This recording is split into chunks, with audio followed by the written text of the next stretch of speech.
Assalamualaikum warahmatullahi wabarakatuh. Bismillahirrahmanirrahim. Alhamdulillahil kafa. Wassalatu wassalamu ala sayyidinal mustafa wa ala alihi wa sahbihi ahlu sidki wal wafa. Hadirin pemirsa KK Media yang insya Allah dirahmati oleh Allah, marilah kita panjatkan puja-puji syukur kita kehadirat Allah Subhanahu wa Ta'ala, yang mana telah memberikan kita nikmat iman, Islam, dan ihsan. Salawat serta salam mari kita junjung agungkan kepada baginda Muhammad sallallahu alaihi wasallam serta para keluarga, sahabat, seluruh pengikutnya hingga akhir zaman. Pada kesempatan kali ini saya ingin mengajak kawan-kawan kita semua untuk merenungkan bahaya maksiat dan pentingnya menjauhi dosa-dosa dalam kehidupan kita. Allah Subhanahu wa Ta'ala berfirman dalam surat An-Nur ayat 21. Bismillahirrahmanirrahim. Ya ayyuhalladzina amanu la tattabi'u khutuwatis syaitan. Wa may yattabi' khutuwatis syaitani fa innahu ya'muru bil fahsya'i wal munkar. Yang artinya, wahai orang-orang yang beriman, janganlah kamu mengikuti langkah-langkah syaitan. Barang siapa yang mengikuti langkah-langkah syaitan, maka sesungguhnya setan itu menyuruh melakukan perbuatan keji dan mungkar. Maka dari itu, ayat ini mengingatkan kita bahwa maksiat adalah langkah-langkah syaitan. Syaitan tidak serta-merta menjerumuskan manusia dalam dosa, tetapi dimulai dengan dosa kecil yang lama-lama menjadi kebiasaan, sehingga akhirnya seseorang terjerumus dalam maksiat yang lebih besar. Hadirin pemirsa KK Media yang insya Allah dirahmati oleh Allah Subhanahu wa Ta'ala, mengapa kita harus menjauhi maksiat? Karena maksiat bukan sekedar pelanggaran terhadap perintah Allah Subhanahu wa Ta'ala, tetapi juga membawa dampak buruk bagi kehidupan dunia dan akhirat. Maka dari itu, saya akan memberitahu beberapa akibat dari maksiat. Yang pertama, menjauhkan diri dari rahmat Allah. Orang yang terbiasa berbuat dosa akan merasakan hatinya semakin jauh dari Allah Subhanahu wa Ta'ala dan kehilangan ketenangan hidup. Nomor dua, rezeki menjadi sulit dan hidup tidak berkah. Rasulullah sallallahu alaihi wasallam bersabda dalam hadis riwayat Ahmad, sesungguhnya seorang hamba terhalang dari rezekinya karena dosa yang ia lakukan. Maksiat bisa menjadi penghalang datangnya rezeki dan keberkahan dalam hidup. Nomor tiga, hati menjadi keras dan sulit menerima nasihat. Karena maksiat yang terus-menerus kita lakukan akan membuat seseorang sulit menerima kebaikan dengan mendengarkan nasihat dari orang lain. Nomor empat, menjadi kebiasaan yang sulit dihentikan. Awalnya, seseorang mungkin hanya melakukan dosa kecil, tetapi jika dibiarkan maka ia akan terbiasa dengan dosa tersebut, sehingga menjadi bagian dari hidupnya. Nomor lima, mendapat azab di dunia dan akhirat. Banyak kaum terdahulu yang dihancurkan oleh Allah karena terus-menerus berbuat maksiat, seperti halnya kaum Ats-Tsamud dan kaum Nabi Lut yang dihancurkan karena kemaksiatan mereka. Na'udzubillahi tsumma na'udzubillah min dzalik.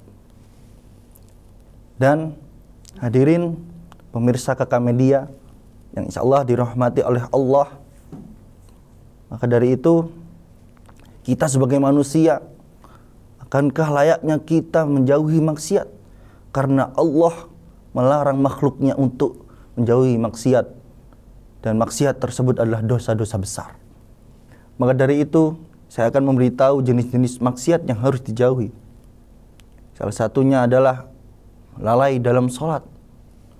berbohong dan juga menipu, menyakiti orang lain dengan lisan ataupun perbuatan, berbuat zalim terhadap orang lain, minum minuman keras, dan juga berzina, dan masih banyak lagi.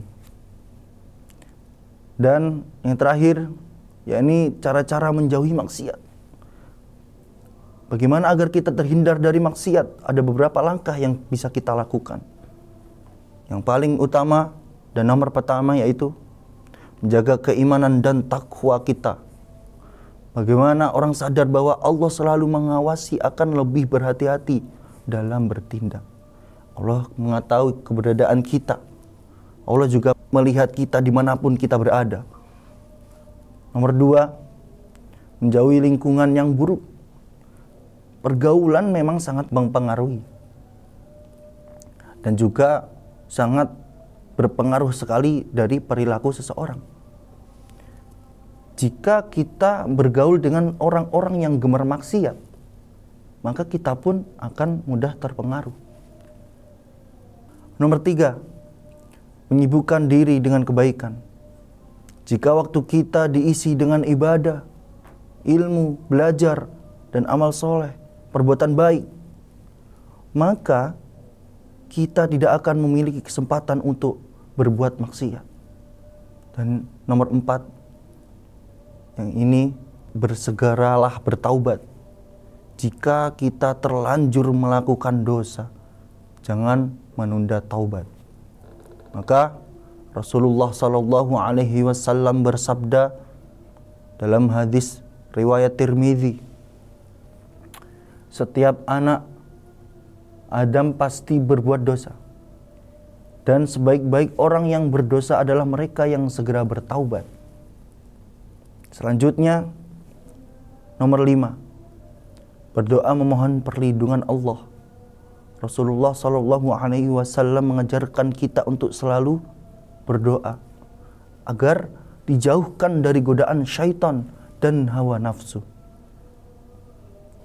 Dari itu, hadirin pemirsa KK Media yang insya Allah dirahmati oleh Allah, saya akan sedikit bercerita mengenai bahayanya maksiat. Ada sejarah dalam sejarah Islam, ada kisah seorang ahli ibadah yang akhirnya celaka. Karena apa? Karena tergoda oleh maksiat. Diceritakan dalam kitab-kitab ulama bahwa ada seorang ahli ibadah bernama Barseso.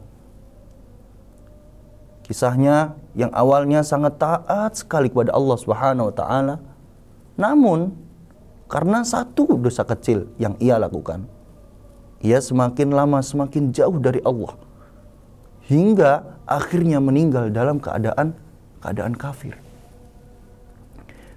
Dari kisah ini menjadi pelajaran bagi kita bahwa maksiat bisa menjerumuskan siapapun itu. Bahkan orang yang dulunya soleh, jika ia tidak menjaga diri dari godaan syaitan, maka dia bisa terjerumus di sebuah keburukan.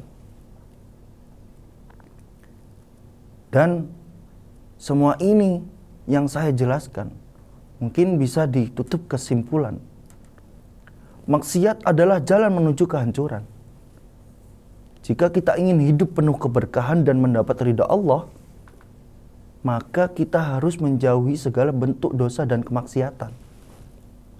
Maka dari itu, marilah kita berusaha untuk selalu berada di jalan yang benar, memperbanyak amal soleh, dan menjauhi segala hal yang bisa menjerumuskan kita dalam dosa.